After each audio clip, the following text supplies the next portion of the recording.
Is DocuSign moving at a snail's pace for you today? First, let's tackle the most common culprit, your internet connection. Run a quick speed test to ensure your internet speed is meeting the minimum requirements for DocuSign. Ideally, you want a stable connection with decent upload and download speeds. If your speeds are low, try resetting your router or contacting your internet service provider. Next, browser compatibility could be the issue. DocuSign works best with the latest versions of popular browsers like Chrome, Firefox, Safari, or Edge. Make sure you're using an up-to-date browser. If not, upgrade. Also, clear your browser's cache and cookies. This removes temporary files that can sometimes slow things down.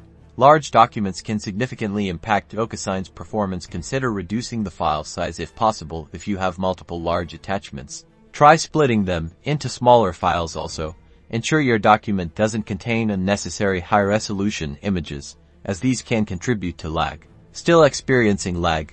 DocuSign support resources are your next best bet. Visit their help center or contact their support team directly. They can provide tailored solutions for your specific issue, including checking for any known system-wide problems or helping troubleshoot more complex issues. By addressing these potential causes, you should be able to significantly improve DocuSign's performance and get back to signing documents smoothly.